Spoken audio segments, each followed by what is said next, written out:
ଦେଖିପାରୁଥିବେ ଏବେ ଆମେ ଘରୁ ବାହାରି ଏତେ ଲୋକଙ୍କ ଭିଡ଼ ଭିତରେ ସିରିଏଲରେ ଛିଡ଼ା ହେଇଛୁ। ଦେଖନ୍ତୁ କେତେ ଲୋକ, ଆମ ଆଗରେ ଯେତିକି ଲୋକ ଆଉ ଆମ ପଛରେ ସେତିକି ଲୋକ। ଦେଖନ୍ତୁ ବାପରେ ବାପ କେତେ ଲୋକ। ଆମ ଦେଖନ୍ତୁ ଏଇ ଗେଟ୍ଟା ଏମିତି ସଜେଇଛନ୍ତି, ଯେଉଁ ପାଣିରେ ବିସର୍ଜନ କରିସାରିଲା ପରେ ଯେଉଁ ମୂର୍ତ୍ତିରୁ ଯେଉଁ ମୂର୍ତ୍ତି ଗୁଡ଼ା ଧୋଇ ହେଇଯାଏ, ତାପରେ ଯେଉଁ ନଡ଼ାଟା ରହିଯାଏ ସେଇ ନଡ଼ାରେ ଏଇଗୁଡ଼ା ସବୁ ଟାଙ୍ଗି ଦେଇଛନ୍ତି। ଦେଖନ୍ତୁ ମୂର୍ତ୍ତି ଗୁଡ଼ା କେମିତି ଟାଙ୍ଗି ଦେଇଛନ୍ତି। ଆଉ ଲୋକ ଦେଖିପାରୁଛନ୍ତି କେତେ ସାରା ଲୋକ, ମାନେ ଆମେ କେତେ ପଛରେ ଅଛୁ, ଆଗକୁ ଆହୁରି ପୁରା ଅଛି କି ବହୁତ ଲୋକ ହେଇଛନ୍ତି। 2 ଘଣ୍ଟା ଛିଡ଼ା ହେଇ ସାରିବା ପରେ ଏବେ ଫାଇନାଲି ଆମେ ପେଣ୍ଡାଲ ପାଖରେ ପହଞ୍ଚି ଯାଇଛୁ। ଦେଖନ୍ତୁ ଏଠି ବାବା ଭୋଲେନାଥଙ୍କ ମୂର୍ତ୍ତି ତିଆରି କରିଛନ୍ତି, ଆଉ କେତେ ସୁନ୍ଦର ଲାଗୁଛି ଦେଖିବା ପାଇଁ। ଦେଖନ୍ତୁ କେତେ ସୁନ୍ଦର ତିଆରି କରୁଛନ୍ତି।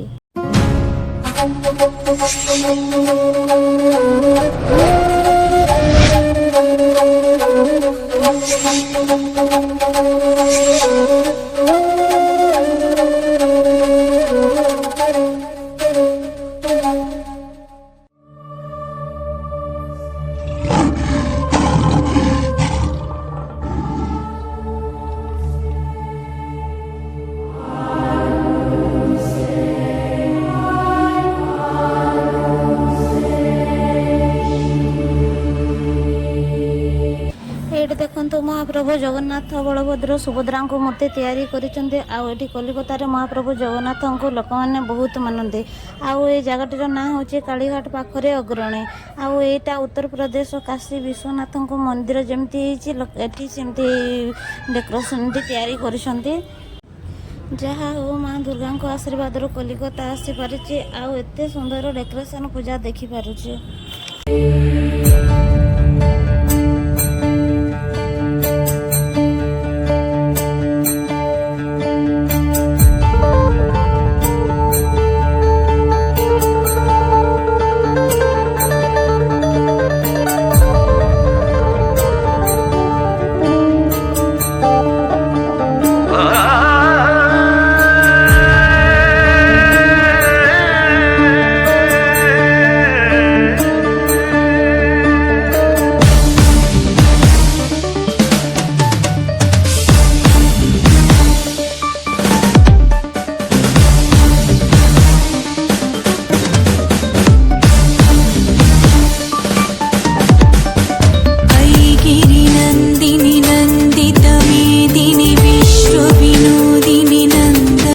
ଦେଖନ୍ତୁ ଆହୁରି ଭିତରକୁ କେତେ ସୁନ୍ଦର ସଜେଇଛନ୍ତି। ବାପରେ ବାପ କେତେ ସୁନ୍ଦର ଲାଇଟ୍ ଦେଇଛନ୍ତି। ଦେଖିପାରୁଥିବେ ଆପଣମାନେ କେତେ ସୁନ୍ଦର ସଜେଇଛନ୍ତି।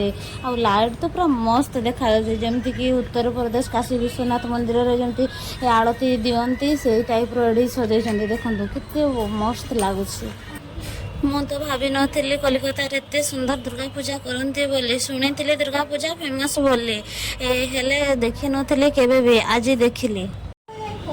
ଦେଖିପାରୁଥିବେ କେତେ ସୁନ୍ଦର ଲାଗୁଛି ଲାଇଟ୍। ଆଉ ଏଠି ସବୁ ଛୋଟ ଛୋଟ ମୂର୍ତ୍ତି ବି ସଜେଇଛନ୍ତି। ଦୁର୍ଗା ମାଙ୍କ ମୂର୍ତ୍ତି କେତେ ସୁନ୍ଦର ବନେଇଛନ୍ତି। ଆଉ ଏଇ ଜାଗାଟି ଏତେ ଭିଡ଼ ଯେ ଭଲସେ ଭିଡ଼ିଓ ବି କରିପାରିଲୁ ନାହିଁ। ଏଇ ଜାଗାଟା ବେଶୀ ଭିଡ଼ କାହିଁକି ନା ସବୁଠୁ ଏଇ ଜାଗାଟି ଭଲ କରିଛି, ଆଉ ସବୁ ଭଲ ବନେଇଛନ୍ତି। ମୁଁ ତ ପାଖାପାଖି 30ଟି ଦୁର୍ଗା ପୂଜା ପେଣ୍ଡାଲ ଦେଖିଛି, ଆହୁରି ବି ଅଛି ଯେଉଁଗୁଡ଼ା ଦେଖିନୁ ଆମେ।